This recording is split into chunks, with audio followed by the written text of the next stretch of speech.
안녕하십니까. 라비앙 성형외과 원장 변진환입니다. 오늘은 코 성형 첫 수술에서 가장 문의가 많은 우리나라 사람들의 복코 교정에 대해서 다뤄보겠습니다.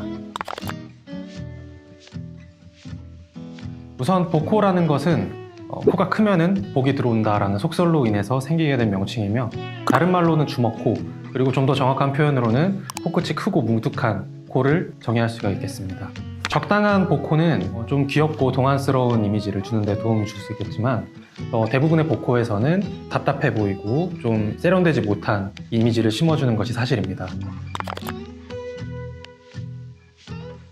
사실 오늘 제가 가장 하고 싶은 얘기인데요.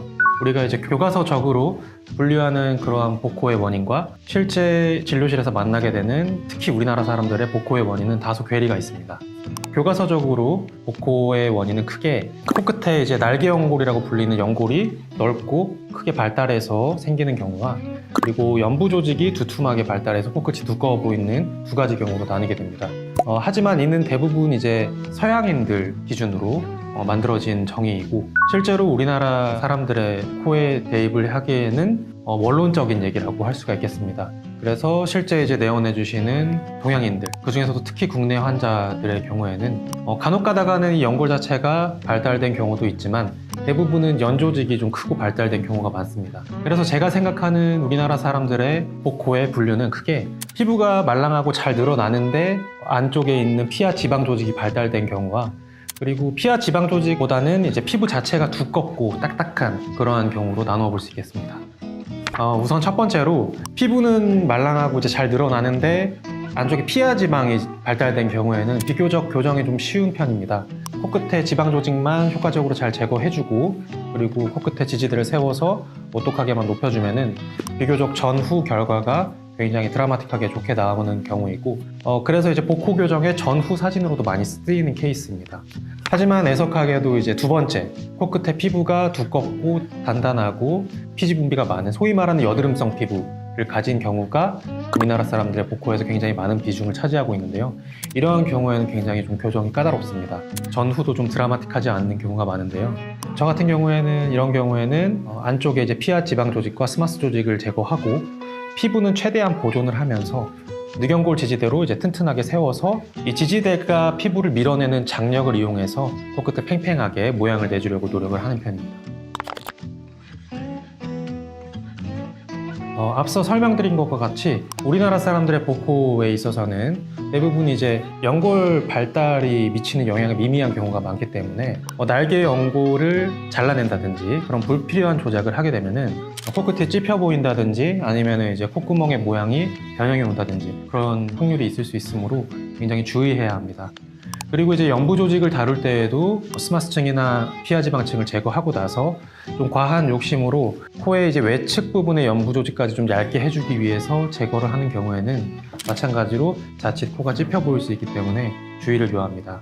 그리고 가장 까다로운 케이스인 코끝의 피부가 이제 두껍고 단단하고 이제 기성인 그런 피부를 가지신 분들은 당연히 피하지방 조직 제거만으로는 한계가 크므로 간혹 가다가 이제 피부의 진피층 일부를 제거를 하고 벌려서 박리를 한다든지 이러한 경우는 이제 굉장히 위험하다고 할 수 있겠습니다.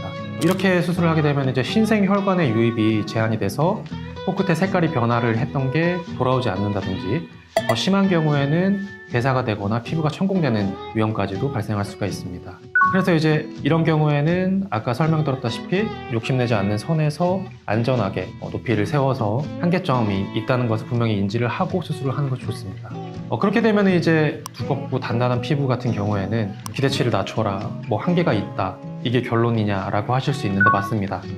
저는 개인적으로 이제 성형수술이라는 것이 빈 도화지에 이제 누구나 똑같이 그림을 그려서 무에서 유를 창조해서 똑같은 결과를 도출해내는 그런 작업이 아니라, 서로 제각기 다른 바탕에서 개개인의 특색마다 더듬히기도 하고 보완하기도 해서 개인마다 존재하는 한계점에 맞춰서 그 한계 내에서 최선을 다하는 작업에 가깝다고 생각을 합니다. 복코와 콧볼을 보통 같은 개념으로 생각하시는 분들이 생각보다 많은데요. 복코라는 것은 코끝이 크고 뭉툭한 것을 얘기를 하고, 콧볼이라는 것은 콧날개, 양쪽으로 퍼져 있는 콧날개를 칭하는 것이므로 이것은 이제 별도의 개념으로 생각하는 것이 맞습니다.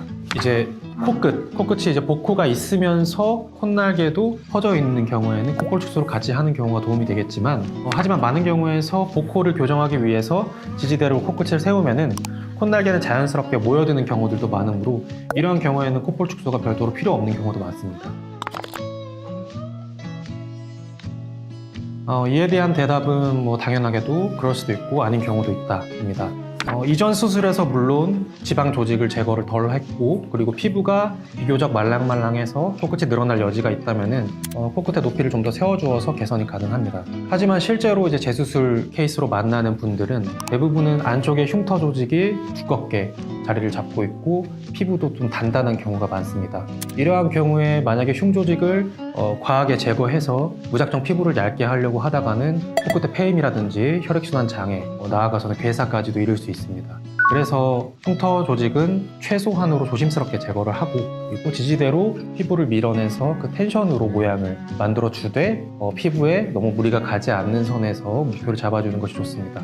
그래서 이러한 경우에는 분명히 한계점을 인지를 하고 목표치를 너무 드라마틱하게 잡아서는 안 될 것입니다. 오늘은 우리나라 사람의 복코 교정에 대해서 다루어 보았는데요. 더 궁금하신 점이 있으시다면 댓글을 달아주시거나 내원해 주시면 감사하겠습니다.